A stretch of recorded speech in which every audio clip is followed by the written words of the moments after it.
le culte d'aujourd'hui, c'est un culte vraiment très spécial. On a commencé un séminaire qui a pour thème général, qui est derrière toi? Qui est derrière ta souffrance? Amen, amen. Parce que la Bible dit, le diable est descendu sur cette terre avec une colère infernale et il cherche qui dévorer. La Bible dit, priez sans cesse. Priez sans cesse. Amen. Car la vie sur cette terre, c'est une vie qui est parsemée de combats. Nous sommes en face d'un ennemi invisible, le diable. Le diable, il est esprit. Amen. Donc souvent, lorsque nous venons à l'église, je voudrais que nous puissions être vraiment attentifs. Amen. Parce que lorsque nous parlons avec Dieu, on doit se connecter avec ce Dieu-là. Ok? Parce que le diable sait ce qu'il nous fait pour passer à côté de la bénédiction. Amen. Le diable est très malin. Il va vous envoyer des pensées qui vont vous distraire afin que vous ne puissiez pas vous connecter avec Dieu. Amen. Mais je voudrais que votre venue dans cette église, que vous puissiez être remplis de la divinité céleste. Amen. Pour recevoir quelque chose venant de Dieu, ça demande un comportement. Amen. Il y a une manière de se comporter. Maintenant, lorsque je reviens un peu sur ce verset, dans ce verset, ça nous parle d'une dame qui coulait le sang pendant 12 ans. Elle coulait beaucoup de sang. La Bible dit que cette dame-là, avant d'aller toucher l'habit de Jésus-Christ, elle a eu d'abord à consulter les médecins. Amen. Vous savez souvent, lorsqu'on est malade, qu'est-ce qu'on fait? On nous conseille souvent, il faut aller voir un médecin, un certain docteur Jean. Il est très efficace, il pourra te guérir. D'autres vous diront, non, il faut aller consulter un féticheur. D'autres vous diront, non, il faut aller consulter un magicien. Cette dame-là, elle a parcouru les médecins. Amen. Elle a eu à parcourir les médecins, mais elle n'a pas eu gain de cause. Elle n'a pas eu satisfaction. Elle a dépensé beaucoup d'argent. Amen.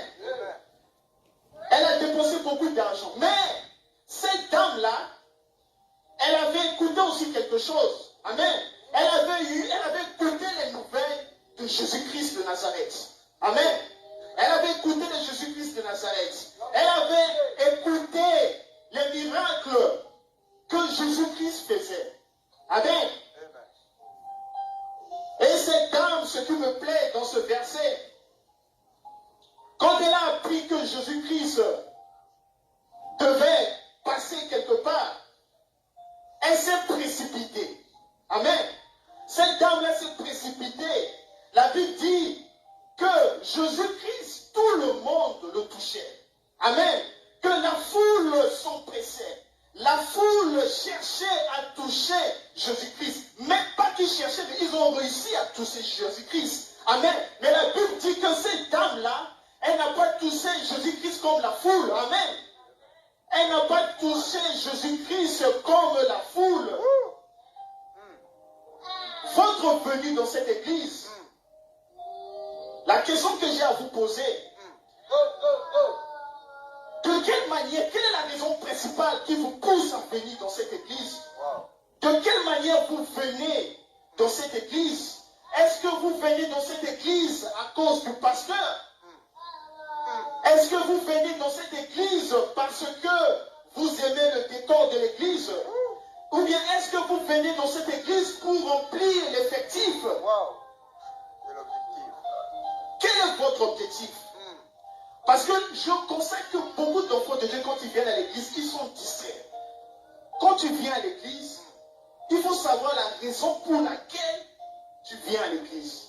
Amen, amen. Est-ce que tu viens à l'église comme les autres? Est-ce que tu viens à l'église comme la foule?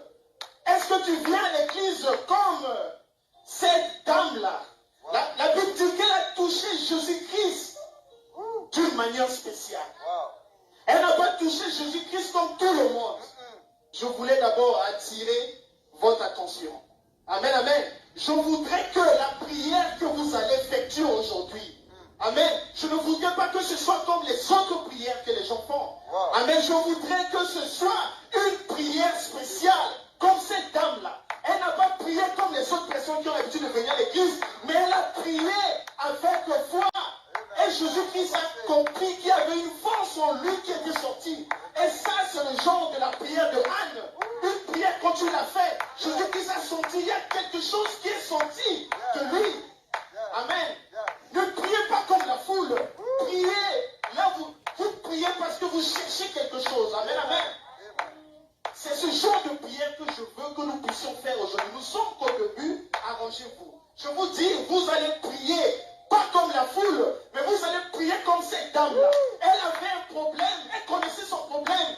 Personne dans ce monde n'a pu résoudre son problème, mais elle a eu foi en Dieu. Elle a dit, je vais toucher Dieu, pas comme la foule, mais je vais toucher Dieu pour résoudre mon problème.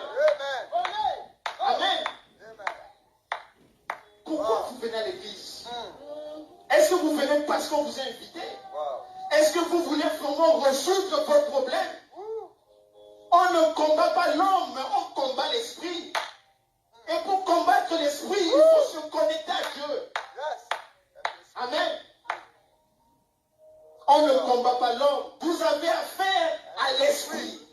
Le prince de ce monde, c'est un adversaire qui a beaucoup d'expérience sur cette terre-là. Ne lui prenez pas à la légère. Amen. Parce que j'ai constaté que nous sommes distraits. On a tendance à sous-estimer le diable. Mais le diable, il a à prendre au sérieux. Il est esprit, tu es un homme. Amen. Amen, amen.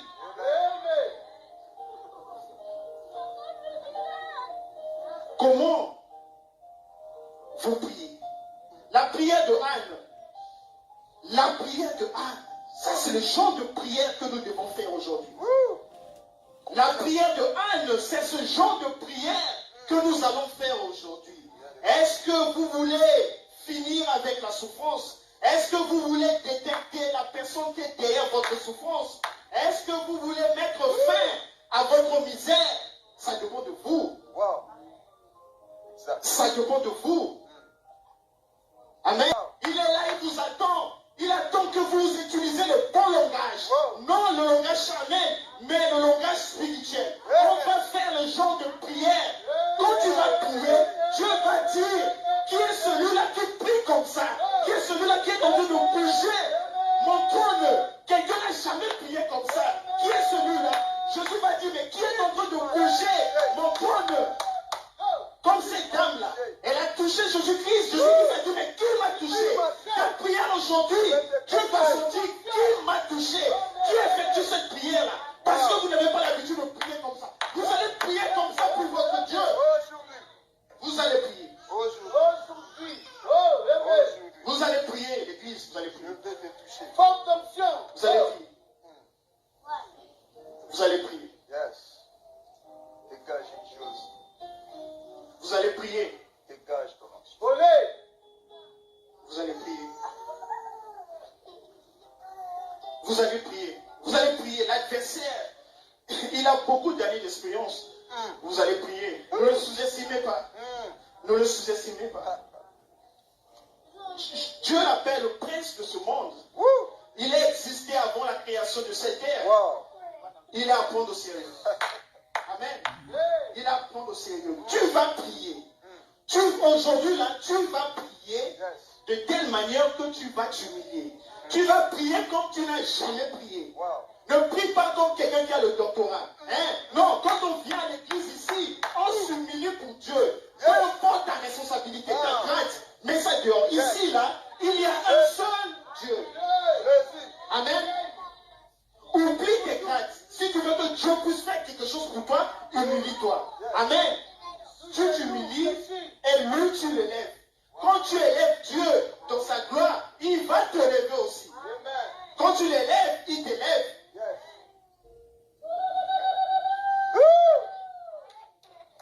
C'était très important pour moi de vous expliquer un certain nombre de choses. Parce que des fois, nous nous plaignons. Je viens à l'église, je prie, mais rien ne marche. Mais attention à la question que tu dois te poser. De quelle manière tu pries? De quelle manière tu pries? De quelle manière tu pries? De quelle manière tu pries? Baba. Amen. Hey. Amen, amen. Amen. Ok, là.